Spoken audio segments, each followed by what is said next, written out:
Season 2 के episode number 9 को। अगर आपने पिछले एपिसोड्स के वीडियोस अब तक नहीं देखे हैं तो उनकी लिंक आपको डिस्क्रिप्शन में मिल जाएगी। और हाँ, जुजुत्सु काइसेन 0 मूवी का वीडियो जरूर देख लेना। तो चलिए जानते हैं आगे की कहानी को बिना किसी देरी के। तो दोस्तों, अब तक हमने देखा कि गोजो के पास काफी भीड़ जमा कर दी जाती है ताकि वो अपने अटैक्स यूज ना कर पाए, क्योंकि इससे आम लोगों की भी जान जाएगी। एपिसोड की शुरुआत में हमें एक सीन दिखाया जाता है जिसमें सभी से गोजो के बारे में उनकी राय पूछी जाती है। यूजी को छोड़कर बाकी सब गोजो की बुराई ही करते हैं कि उसमें बहुत ईगो है और वो एक इडियट है, लेकिन जरूरी बात यह है कि वो सबसे स्ट्रॉन्गेस्ट है। इसके बाद हम गोजो को कुछ लाशों के बीच देखते हैं और वो बुरी तरह से हाँफ रहा था। कहानी वापस प्रेजेंट में आ जाती है जब गोजो ने अपनी आंखों से पट्टी हटाई थी। गोजो अब हानामी से कहता है कि हमारी मुलाकात तीसरी बार हो रही है और तुम अब भी मुझे हल्के में ले रहे हो, तो मैं सबसे पहले तुम्हें ही मारूंगा। इतना कहकर गोजो खुद ही हानामी और जोगो के पास आ जाता है। दोनों ही उस पर हमला करते हैं, लेकिन गोजो सिर्फ जोगो पर ध्यान देता है।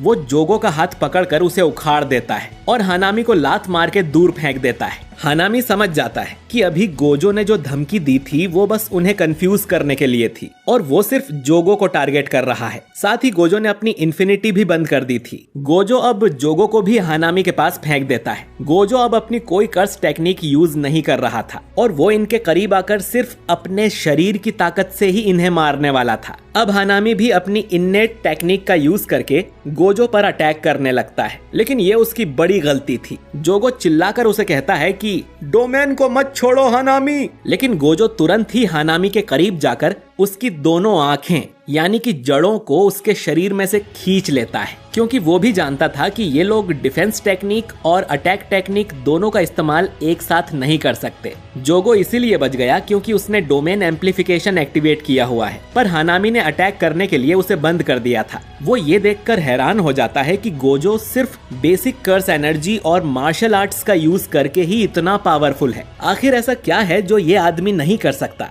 चोजो अब ब्लड मैनिपुलेशन का यूज करके गोजो पर अटैक करता है, जिसमें रास्ते के कुछ लोग भी मारे जाते हैं, पर इन्फिनिटी की वजह से गोजो को कुछ नहीं होता। गोजो पहचान जाता है कि ये कोई कर्स्ड स्पिरिट नहीं है, बल्कि कोई डेथ पेंटिंग है जिसे वापस जिंदा किया गया है, तो गोजो इससे आखिर में निपटेगा। अब जोगो और हानामी फिर से गोजो पर डोमेन एम्प्लीफिकेशन से अटैक करते हैं ताकि वो उसकी इन्फिनिटी शील्ड को बंद कर सकें, पर गोजो कहता है कि जितना तुम लोग मेरी इन्फिनिटी को तोड़ने की कोशिश करोगे, मैं उतनी ही ज्यादा एनर्जी से अपनी इन्फिनिटी को मजबूत कर लूंगा। और उसे नहीं लगता कि अब हानामी में ज्यादा ताकत बची है, तो गोजो हानामी की तरफ बढ़ने लगता है। गोजो की इन्फिनिटी इतनी स्ट्रांग हो गई थी कि हानामी उसके और दीवार के बीच में कुचला जाता है। जोगो गोजो को धमकी देता है कि वो रुक जाए, वरना वो इंसानों को जला देगा, पर उसकी धमकी का गोजो पर कोई असर नहीं होता और गोजो हानामी को पूरी तरह से कुचल कर मार देता है। वहाँ उसके खून के अलावा और कुछ नहीं बचता। जोगो ये देखकर चौंक जाता है और गोजो उसकी तरफ मुड़कर कहता है कि अब तुम्हारी बारी।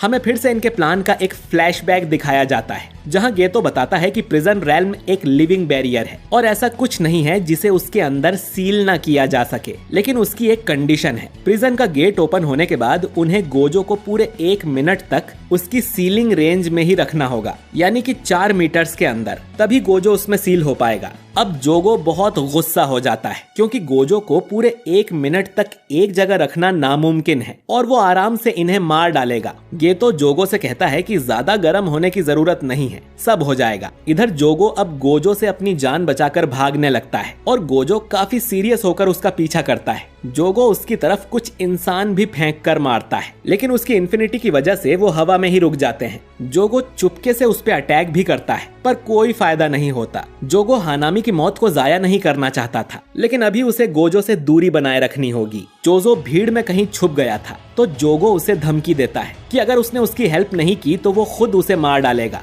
चोजो फिर से अपनी ब्लड टेक्निक का यूज करके 3 एरोस गोजो की तरफ मारता है, लेकिन वो भी गोजो की इन्फिनिटी से रुक जाते हैं। इससे गोजो को उसकी लोकेशन पता चल जाती है, पर वो चोजो को इग्नोर करता है क्योंकि उसकी टेक्निक इतनी खास नहीं है। साथ ही आम लोग भी अब गोजो से दूरी बना रहे थे। अगर लोगों की संख्या और कम हो गई तो गोजो आराम से जोगो को पकड़ लेगा और पिछली बार की तरह उसे अपनी इन्फिनिटी बंद करने का नाटक नहीं करना पड़ेगा, जिसके झांसे में आकर हानामी मारा गया। लोगों की भीड़ की वजह से वो लोग अब तक बचे हुए हैं। गोजो ये भी जानता है कि वो इन सब इंसानों को नहीं बचा पाएगा, पर वो कसम खाता है कि यहाँ से एक भी कर्स वापस जिंदा नहीं लौटेगा। इधर जोगो भागते हुए सोचता है कि 20 मिनट से ज्यादा हो गए हैं, गेतो अब तक आया क्यों नहीं। वहीं गेतो इधर डेगन के साथ एक टनल में बैठा हुआ था और वो कहता है कि गोजो को और गुस्सा चढ़ने दो, फिर हम अपनी चाल चलेंगे।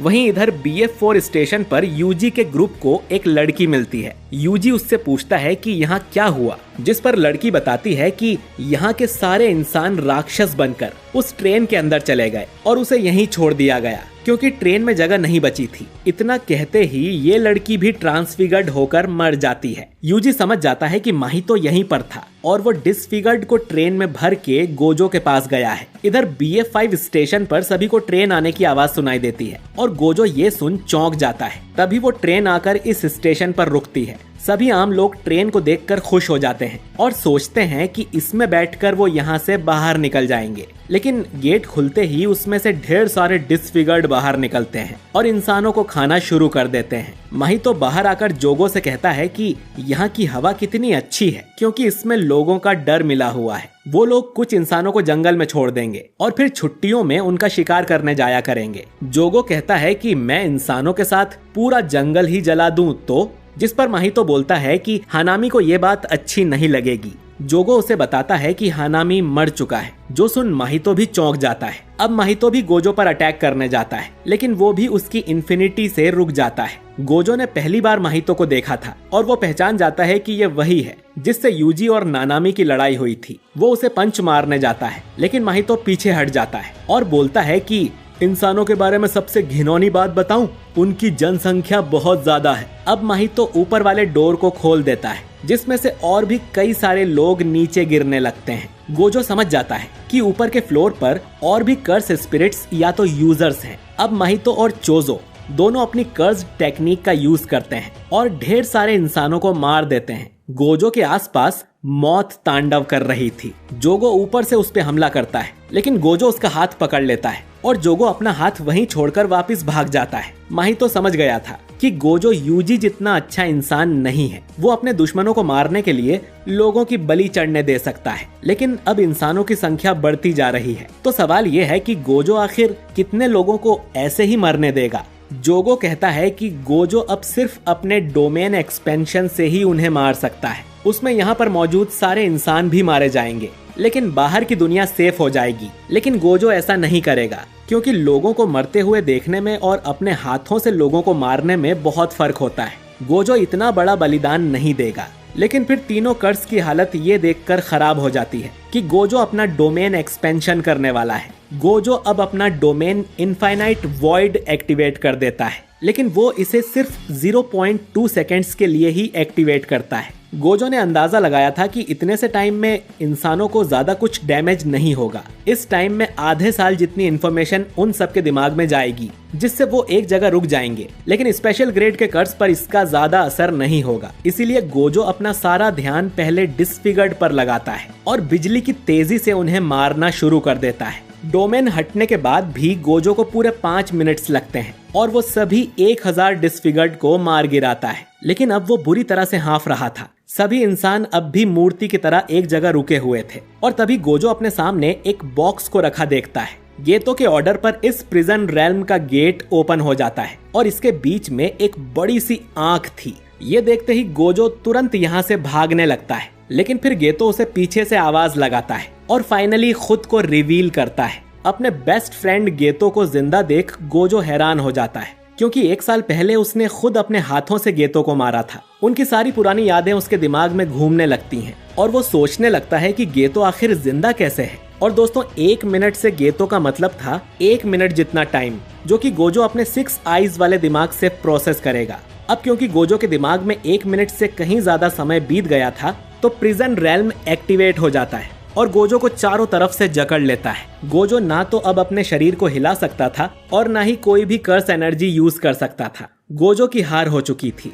गोजो गेतो से पूछता है कि वो कौन है क्योंकि उसका शरीर, उसकी कर्स एनर्जी सब गेतो वाली है। उसकी 6 आइज कहती हैं कि ये इंसान गेतो है, लेकिन उसका दिल जानता है कि गेतो मर चुका है। अब गेतो अपने सिर पर लगे टांके को खोल देता है और अपने सिर की खाल हटाकर बोलता है कि तुम्हें कैसे पता चला। हम देखते हैं कि उसके ब्रेन के ऊपर किसी तरह का कर्स लगा हुआ था। यही इस कर्स की टेक्निक है, जो कि अपने दिमाग को किसी बॉडी में डालकर न सिर्फ उसे कंट्रोल कर सकता है, बल्कि उस बॉडी की कर्स टेक्निक्स को भी यूज कर सकता है, और हम इसे सूडो गेतो बुलाएंगे। तो दोस्तों, जुजुत्सु काइसेन 0 मूवी के एंड में गोजो ने सच में गेतो को मार दिया था, लेकिन उसने या डॉक्टर शोको ने ठीक तरह से गेतो की बॉडी को ठिकाने नहीं लगाया था, जिससे कि सूडो गेतो ने उसके शरीर पर कब्जा कर लिया और फिर बाकी कर्स्ड स्पिरिट्स के साथ मिलकर गोजो को सील करने का प्लान बनाया, जिसमें वो कामयाब भी हो गया है। सूडो गेतो कहता है कि गोजो को डरने की जरूरत नहीं है, वो उसे खुद आजाद कर देगा करीब 1000 साल के बाद।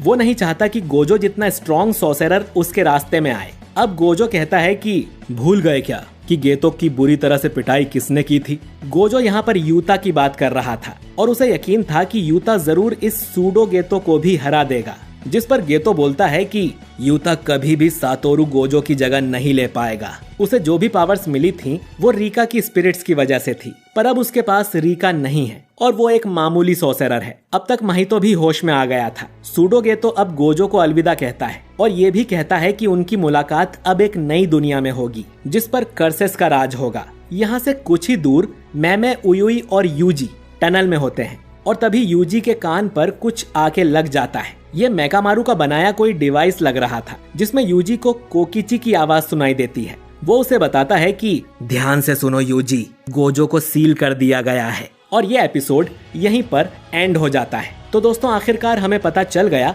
कि ये गेतो नकली है, पर मुझे ये बात हजम नहीं हुई कि इन लोगों ने गेतो की लाश को ऐसे ही छोड़ दिया था, जबकि जुजुत्सु में हर काम परफेक्शन के साथ होता है। खैर दोस्तों, क्या अब गोजो हमेशा के लिए सील हो गया है? क्या यूता यहाँ उनकी मदद करने आएगा? क्या मेकामारू अब भी जिंदा है? यूजी 5-5 स्पेशल ग्रेड कर्सेस से लड़ पाएगा? और सुकुना इस सिचुएशन में कैसे रिएक्ट करेगा? ये सब हम जानेंगे आने वाले एपिसोड्स में, जिन्हें बिल्कुल भी मिस ना करने के लिए हमारे चैनल वाइपर एनिमे एक्सप्लेन्ड को सब्सक्राइब करके बेल आइकन जरूर दबा दीजिए। बाकी वीडियो पसंद आया है तो इसे लाइक और शेयर कीजिए। कमेंट करके बताइए कि आपको ये एपिसोड कैसा लगा। मैं मिलता हूँ आपसे बहुत ही जल्द एक नए वीडियो के साथ। शुक्रिया।